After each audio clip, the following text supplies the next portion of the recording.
倒数计19万米。好的。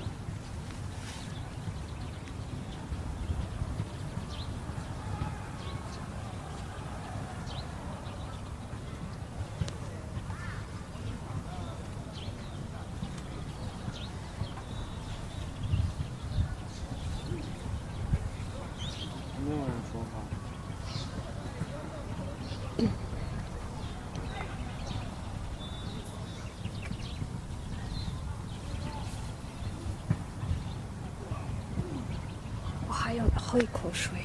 So, hi everyone. This is a live report from Beijing.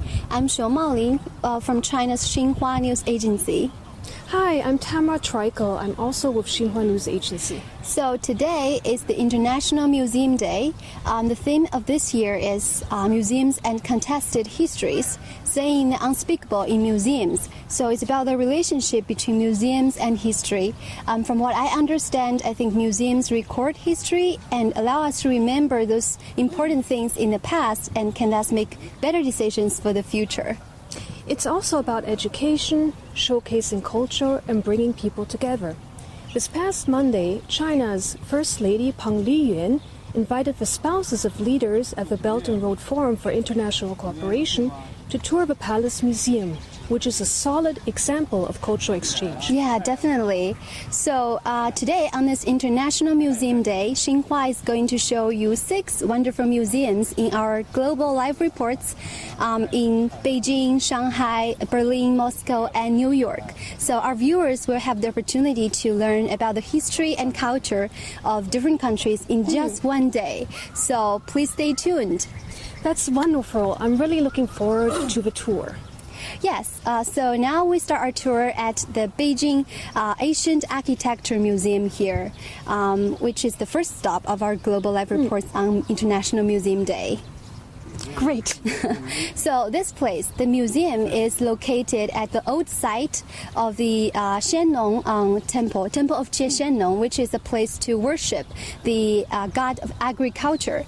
So it was built in 1420 in the Ming Dynasty. It was used for the emperors of Ming Dynasty and Qing Dynasty. They used this place to, to hold sacrificial ceremonies and pray for a good harvest. Great, Maolin. Please explain more. I'm not an expert, but I think this is the god of earth that they were trying to worship. So they have the gods of all the famous mountains and rivers in China. So they could put it here. Each one has a name on it, as you can see that. Oh, it's kind of like a name tag. Yeah, like a name tag for each god of the mountains and rivers, hills, seas. So that's very interesting. This is called God of Earth. They also have God of Heaven, but it no longer exists. So I think it's time for us to go to the main buildings of the museum so that we could start our exploration of the ancient architecture in China. Great, let's go. Yes. So, do you know anything about ancient Chinese architecture? Not a lot, really. Maolin, you have to tell me. I try my best. So, I think there is a building in front of us. I think that's the place that we're going to go. It has this red color and with black tiles on it. That building is actually one of the buildings of the Temple of Xiannong. So they also worship the god of agriculture here. So that's part of this ancient architecture. It was also built in 1420. Oh, Maolin, do you know the significance of a red color of these walls? Does that mean that these buildings have a special purpose? I think Chinese people just love red color.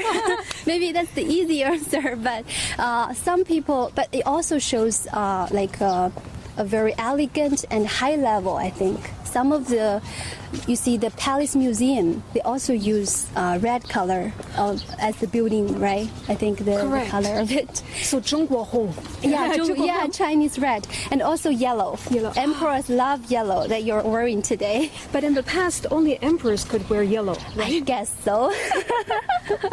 So it's nice to be a modern person. You can choose any color you like.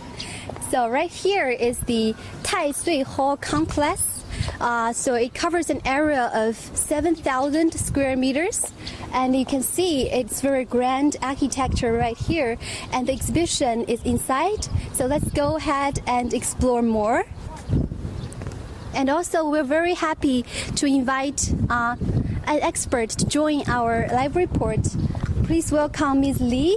She's the Vice Director of the Exhibition Promotion Team of the museum. So if you have any questions, just feel free to ask, and we will let her, she can answer some of the questions. I think she can answer most of the questions. She's an expert. So 给大家打个招呼吧。Hello， 大家好。So let's start. Okay.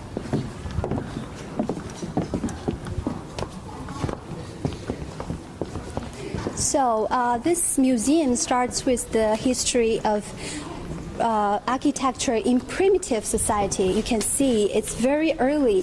Here, I think there are two types of different architecture. This is more like a cave, and that is more like buildings built with like timber, right? Timber, yes. Yeah. Wood. So do you know why they're different?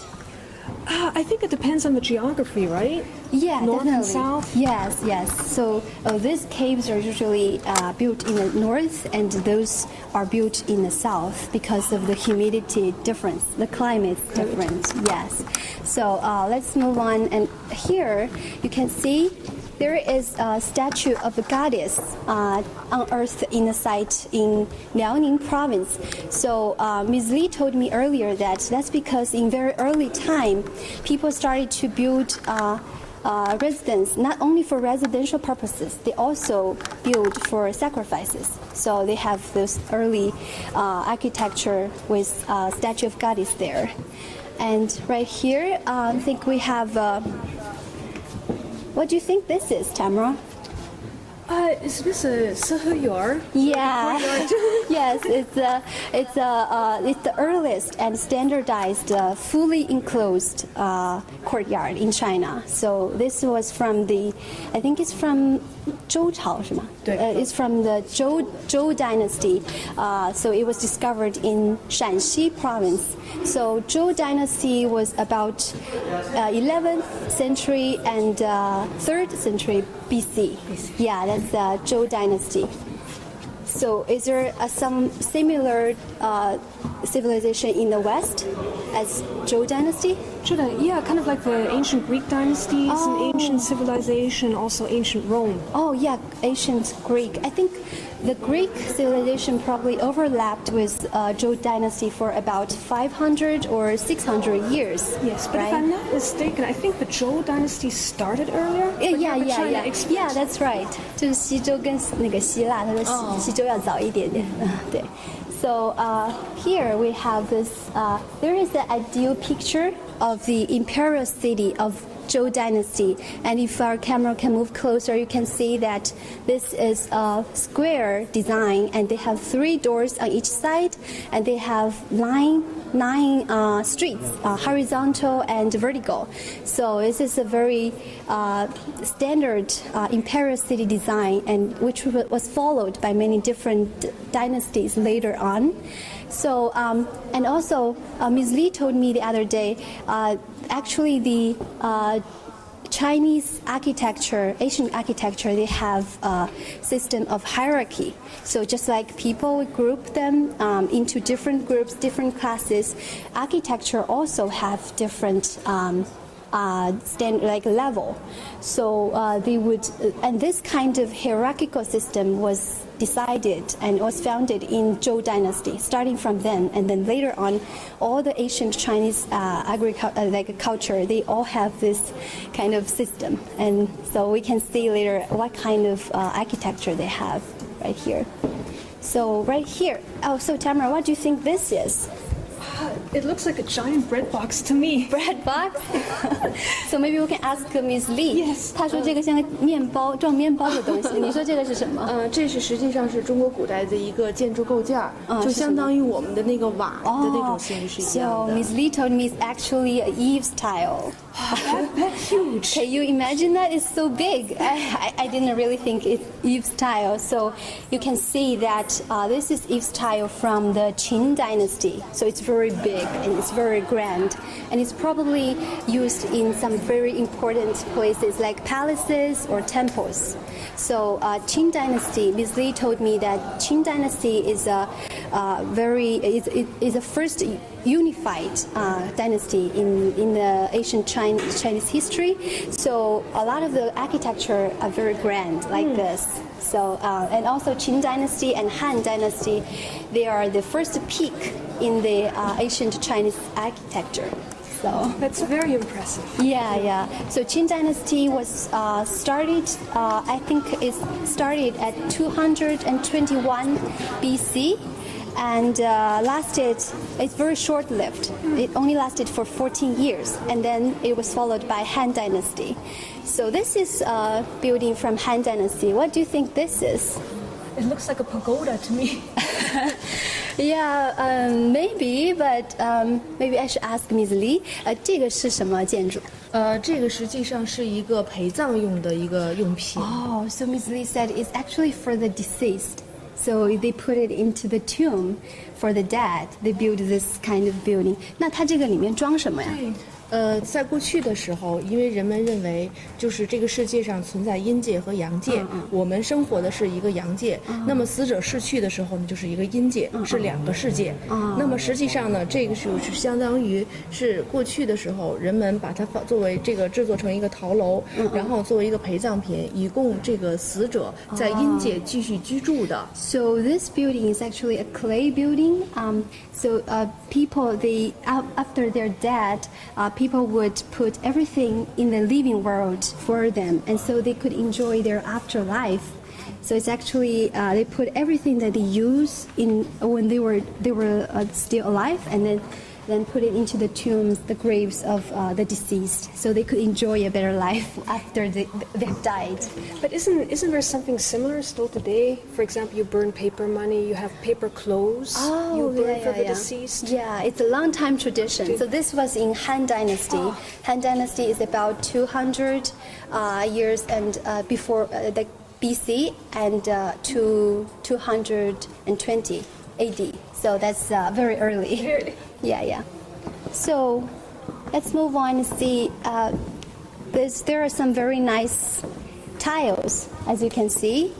So the tiles have Chinese characters on it. If you look closer, you could see that they have different characters. So this one is actually meaning long live future generations, and this one means lasting happiness. So they carry a very good meaning, and they put it on the roof of the building.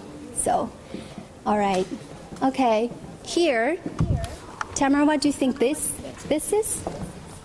Maybe like stones you would put in front of a door or a gate? Yeah, good guess. But I think it's probably put in front of a tomb. Oh, okay. Yeah, that is the door. It's the gate of a tomb. A tomb, right? Not a house. So, okay. But it looked nice, right? Yeah, it looks like a door knocker. Oh, yeah, like a door knocker, exactly. It's supposed to be a door knocker. Yeah, definitely. So here, as you can see, there are some examples of ancient grottoes. This is after the Qing and Han dynasty. So Qing and Han dynasties are unified dynasties, but here it's called like troubled times because it's not unified. So they have Dunhuang grottoes, Longmen grottoes, very beautiful places. Oh, yeah. Have you ever been to any of them? Yes, I've been to Longmen Shiko in Luoyang, and I saw the Mudan, the peonies, very beautiful, China's national flower. But yes, the Longmen grottoes were very, very impressive. Yeah, that's nice. I've never been to Longmen. You must go with a Gaotie, it's so convenient. I should. Okay, there is another big building. So maybe we should ask Ms. Li what this is. 这个是什么？这个是就是我们制作的一个模型，它实际上是这个位于四川的一个高一阙。阙是中国古代的一个入口处的一个标志。So Ms. Li said this is called a 阙, which is a gate in ancient Chinese architecture. So this was discovered in Sichuan province, but this is just a model. It's a one-third scale model of the real one in Sichuan province. And it was in Han Dynasty too. So I think we should move to the other side of the exhibition and see what's going on over there. For those of you who have just joined us, this is live report from China's Xinhua news agency. We're currently at Beijing Ancient Architecture Museum, and we're trying to learn about the history and artistry of the ancient Chinese architecture. So please stay tuned. Okay, so what's this, Tamara? These look like more tiles to me, like the ones I see in the hutongs. You know, I live in a hutong. Oh, you live in a hutong. Okay, so this is, I think there are tiles, but they are probably different tiles. If our camera can get closer, you would see that this one is actually a eaves tile, but this one is for the floor, like the floor tiles, because it's like a square, but they all have like similar patterns on it. I think it's probably lotus flower pattern. Yeah, definitely a flower. Okay, so this looks like a mausoleum of Tang Dynasty. 这个是唐代的一个这个墓葬，对吧？对，这是唐代的武则天的和唐高宗李治的合葬陵。So this is the mausoleum of Wu Zetian, like the first. I've been there too. Oh, it's very, you've very been there. Yes, and they have beautiful Tang Dynasty murals there. Oh, wow. Yeah. And you know, some people even touch them, but I think there's like a varnish on it. Okay. So that the murals won't be ruined. Yeah. So maybe some of the viewers don't know that Wu Zetian is the first female emperor in Chinese history, and probably the only one, right? The only one. Yes. Yeah. So she was an empress dowager. That's right. Yeah. So the Tang Dynasty mausoleum, Ms. Li told me earlier that it's different with the previous ones, because previous ones usually the emperors would build the mausoleum on the ground, but starting from Tang Dynasty, they try to utilize the foot of the mountains. So they built those kind of mausoleums at the foot of the mountains, and then they create this underground palace. Yeah, I think that's a very smart move too. Me too. It also conserves space. Oh yeah, it conserves space, definitely. Okay, so right here, very important. This is our classic architecture in the Tang Dynasty. So there are two examples. This is 120 scale model of the Nanshan Temple in Shanxi Province, Wutai County. So this is the earliest wooden like a building in Chinese ancient history. So this is the earliest one that still exists. So if you move closer, you could see that it's very grand and very simple architecture. And also this one is a little bit after this one, but it's also in the Tang Dynasty. This is Foguang Temple. So both are from Shanxi Province. Now if you come to China, you should visit. It's in Wutai County. So some of you might know that the wooden architecture is not so easy to be preserved, not as the stone, architecture in the West.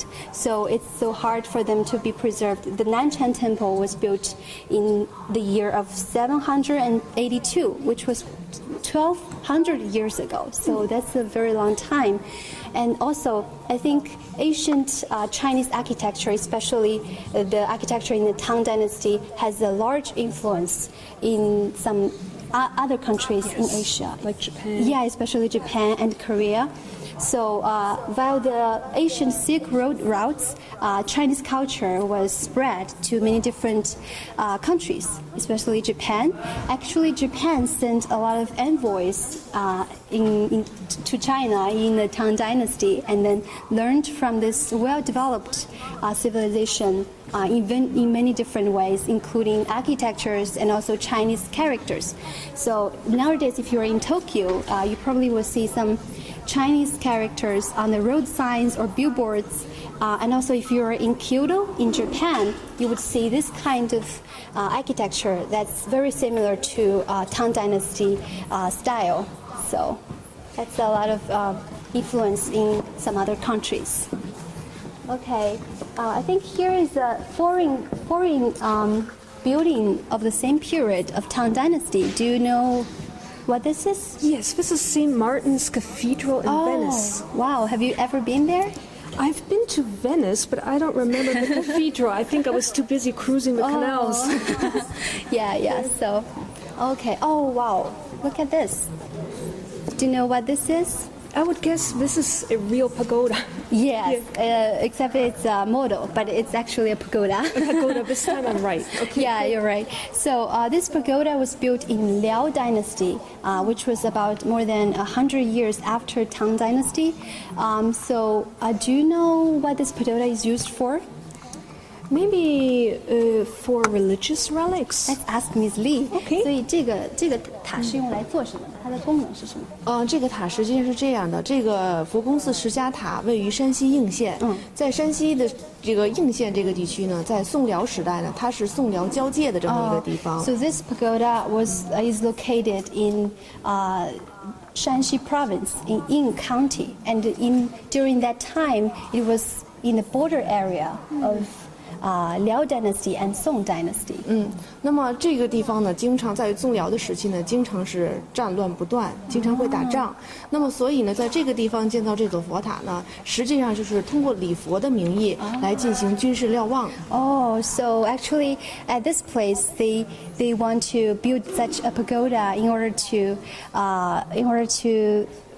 to have military inspection. Is that military? They could inspect the military situation over the other side of the border, like a watchtower. Yeah, like a watchtower, exactly. So, but they are trying to pretend that they're doing this for a Buddhism purpose. They are paying respect to the Buddha, but actually they are using it as a military purpose. Wow, the Chinese are so clever. Smart, right? Yeah, very smart. So, wow. Next chapter, we're entering the Ming Dynasty and Qing Dynasty. So this is the third peak of ancient Chinese architecture. As I said earlier, the first peak was Qing and Han Dynasty. That's the first unified dynasties. And then the second peak was Sui and Tang Dynasty, we just explained over there. And here is third peak of Chinese ancient architecture. And right here you can see this building that we're standing in, this museum. This building was built in Ming Dynasty, we said in 1420. So it's kind of like an example of ancient architecture then. And here you can see there are different types of residents right here. And Ms. Lee told me the other day that actually the Ming Dynasty, they have the emperor's tomb has a very major change. Prior to Ming Dynasty, one emperor had one tomb, but starting from Ming Dynasty, they had group tombs. So, for example, the Ming tombs house the tombs of all the 13 emperors and their queens and concubines. So they had group teams starting from Ming Dynasty. I think it's an interesting change.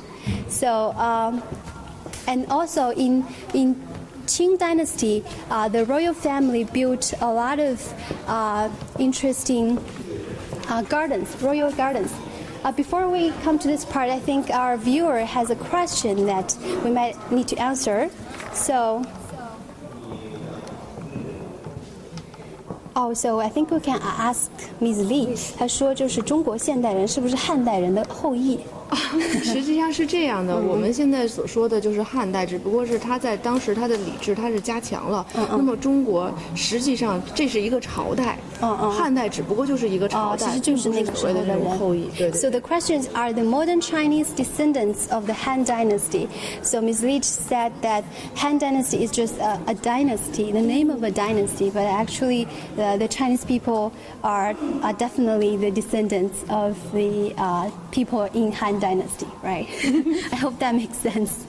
Okay, so right here we can see a lot of gardens. This is a plan, like different royal gardens in Qing Dynasty. So including the Summer Palace, very famous, right? And also Yuanmingyuan, also known as the Old Summer Palace. But it was destroyed at the end of the Qing Dynasty by English and French forces. But the Summer Palace still exists. Have you ever been yes, there? I've been to both. Actually, I really enjoy the old Summer Palace because of the ruins. You know, maybe as a Westerner, I'm more interested in the genuine relics than in a replica. Yeah, that's right. Yeah, very nice places. If you come to Beijing, please visit Summer Palace and also the old Summer Palace. Okay, so right here we have I think this is a watchtower. It's a watchtower in the Palace Museum, the Forbidden City. So the Forbidden City was the place emperors of Ming Dynasty and Qing Dynasty live, and also they also do their business there, I think. So what's so special about this watchtower is the roof have multiple kind of patterns and designs. It looks very complicated, but it's mainly for it shows the artistry of ancient Chinese architecture. Yes, I'm actually very interested in these little, what are these animals? Figures on the Yeah, eaves. we should ask Ms. Li. Yeah. 她说这个屋顶上的这些小的这个动物是什么意思？这个实际上就是中国古代那个等级比较高的建筑，应该是宫殿建筑中上面那个走兽。So this is usually like the animals specifically on the high-level buildings of ancient China. So like the palace or some high-level temples or royal temples, that kind of architecture, they would have those kind of animals. So it symbolizes the level, like the hierarchy of a building. Yeah, the hierarchy of a building that we talked about. So for those of you who have just joined us, this is live report from China's Xinhua news agency, and we're in Beijing Ancient Architecture Museum, and we just finished this small tour about the history of ancient China's architecture, and now we're entering to another exhibition hall where we could see the artistry of ancient Chinese architecture. Please stay tuned. And you can see this is also a courtyard, right?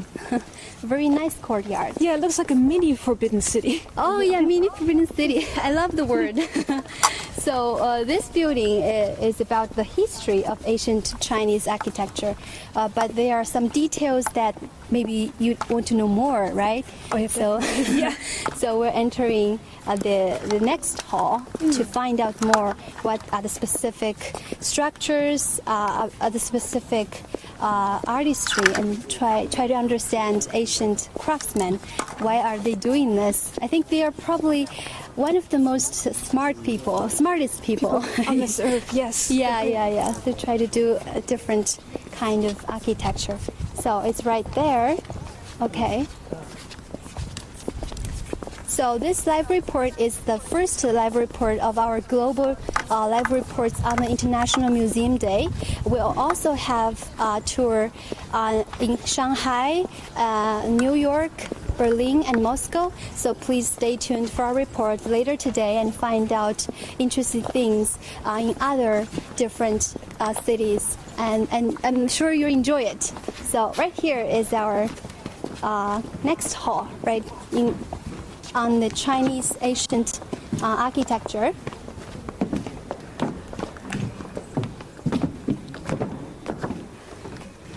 So as we said earlier, the ancient Chinese architecture is mainly built with timber. So they have this very unique feature, because in the West it's mostly stone, but in China it's mostly timber style, as you can see right here. There is an example, a demonstration of a hall in ancient China. So they use this structure of a timber. But I have a question for you, Tamara. There are several different kinds of roofs. Can you tell me which one has the highest rank, highest level? Oh, okay, let me see. I'm guessing perhaps the one in the center? Wow, is that right? Yeah. Very good. This one has the highest level.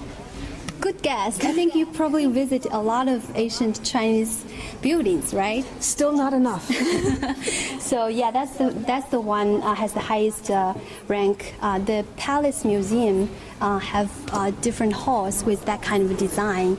So, here we have this very important part where we introduce to you the connecting components of ancient China's buildings. It's called mortise and talon. So have you ever heard about this? I've heard of the terms, but could you explain more about it? I'm not an expert, of course. Or Miss Lee? I'm no expert. Ms. Lee, can you tell us what does this mean? 这个实际上就是中国古代就是木结构建筑中的一个连接技术，我们管它叫榫卯。So this is a connecting technique of ancient Chinese architecture. It's called the 榫卯. So what's the advantage or what's the function of it? I will ask Ms. Lee. 它的作用是什么？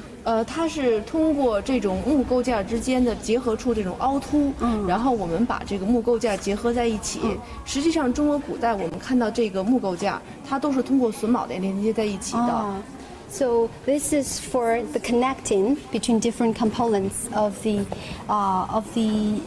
you see they have this connects with the left one and the right one and make it stable. And also I was told that it was anti-seismic because they reduce the pressure, and they could so all the buildings in ancient China, like those timber structure, they can be prevented from being damaged in earthquakes. So they have an advantage over, for example, using nails. Oh yeah, they don't have nails at all. They only use this kind of component, and they could be connect in this way, a very smart way, I think. Yes. Okay, so let's move on. So right here, this is I think this is from the Song Dynasty. 这个建筑有什么特点吗？就是这个建筑实际上呢，它就是位于这个山西太原的晋祠圣母殿。那么它的整个这个建筑呢，实际上我们就是说的这种木结构的这种建筑。然后呢，它中间我们可以看到它。就是因为它这个有殿前面它是有那种非常深的那种出檐。So this is from the Song Dynasty. It's located in Shanxi province, and Ms. Li told me that the roofs stretched out more than like ordinary ones. So the roof is the special part. They have this very it's very wide, and they stretches out. Probably it can prevent it from getting wet in a rainy day. That's my simple understanding, but they probably have other meanings as well. 等于我们就形成了这种这个非常深的这种回廊。So it's wider to walk. So this is another very important structure. It's called the Gogol. So the Gogol, Ms. Li told me the other day that this is a very important component of Chinese ancient architecture. But I think we have a bigger one over there. We could shoot over there. This one is easier to see. As you can see, this is a same size model of Gogol. Of this building, right? We took the building over there, and then we replicate the same one over here. So this is mainly used to carry the weight of the roof and also it can stretch out the roofs to make this building bigger and protect the building from getting wet from on a rainy day. And I think the main purpose is the weight. I think it carries the weight. And later on, we have a model to explain a little bit more in detail.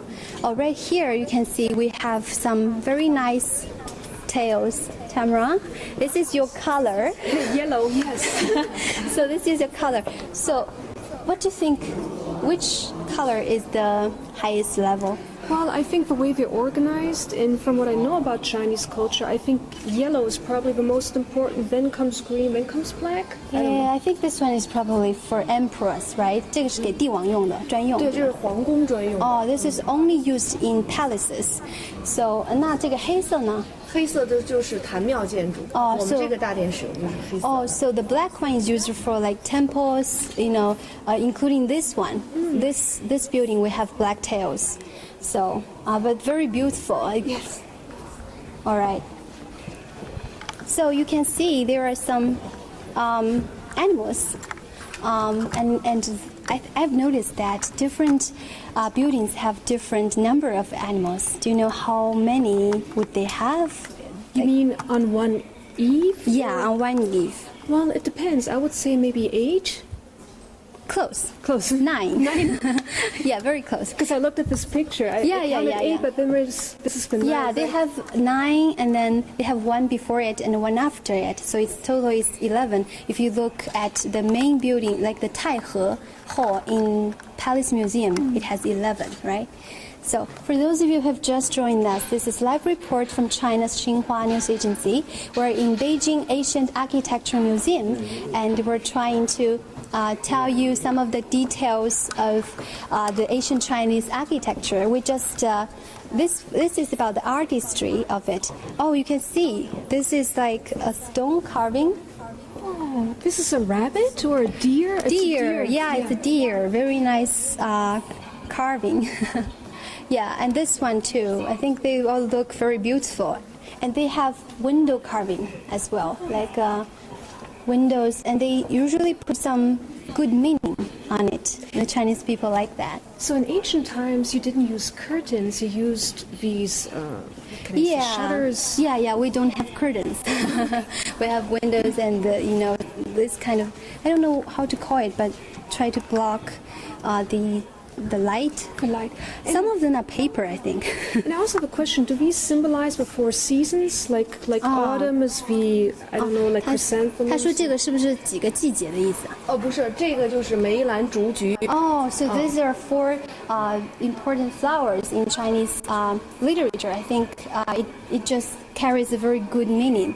It's 4 different kind of flowers trying to symbolize the integrity and your, you're brave and you don't, bow to powerful people. Yeah, so very good meaning in ancient Chinese literature. And here is also more of this window carving. Oh, here we come to the construction technology, and this is something I really want to show you because the other day when Ms. Lee told me about this brick, I was totally amazed. So Tamara, can you come here and try to use this, and can you feel the difference of this two? So should I just? Yeah, you just know. Okay. And that one. So this has a lighter sound than this one. Yeah, this one is very special. It's actually it's called metal brick because it's a brick, but it sounds like metal. But it's made of mud. I was very surprised to find out it's just made of mud.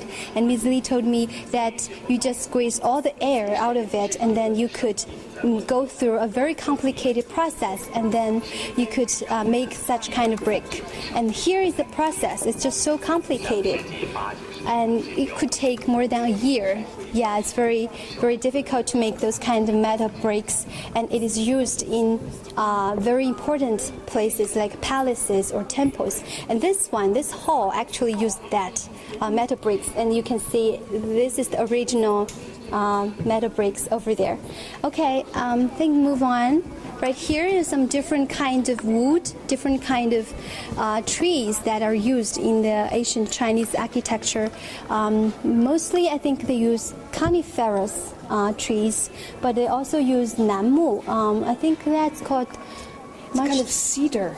Is it like or sandalwood? Oh, Sandalwood. Okay, so just different ones, and one of that is it grows very slow and it's very expensive. It's probably used in palaces and stuff. Oh, right here we can explain a bit more about the Gogol that we mentioned earlier. You can see this is reversed. It's like an inverted triangle. So this Gogol can carry the weight of the roof and also transfer the weight to the pillars. So the pillars are the place where all the weight is bearing all the weight. So you don't have to put the weight on the walls. So Chinese ancient architecture, these pillars are very important.